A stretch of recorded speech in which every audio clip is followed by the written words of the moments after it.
Readings from A Course in Miracles, Workbook for Students, Lesson 39. My holiness is my salvation. If guilt is hell, what is its opposite? Like the text for which this workbook was written, the ideas used for the exercises are very simple, very clear, and totally unambiguous. We're not concerned with intellectual feats nor logical toys. We're dealing only in the very obvious, which has been overlooked in the clouds of complexity in which you think. If guilt is hell, what is its opposite? This is not difficult, surely. The hesitation you may feel in answering is due to the ambiguity of this question. But do you believe that guilt is hell? If you did, you would see at once how direct and simple the text is, and you would not need a workbook at all. No one needs practice to gain what is already his. We have already said that your holiness is the salvation of the world. What about your own salvation? You cannot give what you do not have. A Saviour must be saved. How else can he teach salvation? Today's exercises will apply to you, recognizing that your salvation is crucial to the salvation of the world. As you apply the exercises to your world, the whole world stands to benefit. Your holiness is the answer to every question that was ever asked, is being asked now, or will be asked in the future. Your holiness means the end of guilt and therefore the end of hell. Your holiness is the salvation of the world and your own. How could you, to whom your holiness belongs, be excluded from it? God does not know unholiness. Can it be he does not know his Son? A full 5 minutes are urged for the 4 longer practice periods for today, and longer and more frequent practice sessions are encouraged.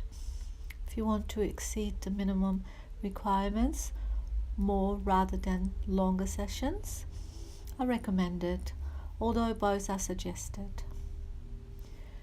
Begin the practice periods as usual by repeating today's idea to yourself. Then with closed eyes search out your unloving thoughts in whatever form they appear: uneasiness, depression, anger, fear, worry, attack, insecurity, and so on. Whatever form they take, they are unloving and therefore fearful, and so it is from them that you need to be saved. Specific situations, events, or personalities you associate with unloving thoughts of any kind are suitable subjects for today's exercises. It is imperative for your salvation that you see them differently, and it is your blessing on them that will save you and give you vision. Slowly, without conscious selection, without undue emphasis on any one in particular, search your mind for every thought that stands between you and your salvation. Apply the idea for today to each of them in this way. My unloving thoughts about are keeping me in hell. My holiness is my salvation. You may find these practice periods easier if you intersperse them with several short periods during which you merely repeat today's idea to yourself slowly a few times.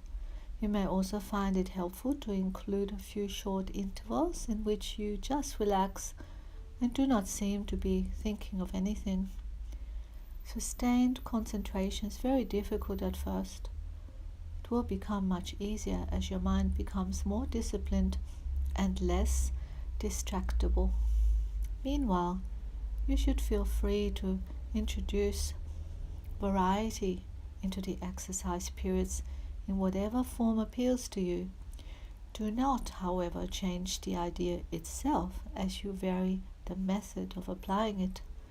However you elect to use it, the idea should be stated so that its meaning is the fact that your holiness is your salvation, and each practice period, by repeating the idea in its original form once more and adding, if guilt is hell, what is its opposite?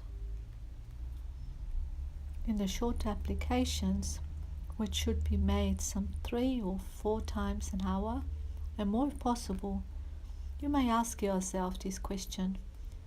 Repeat today's idea, and preferably both. If temptation arises, a particular helpful form of the idea is, my holiness is my salvation from this.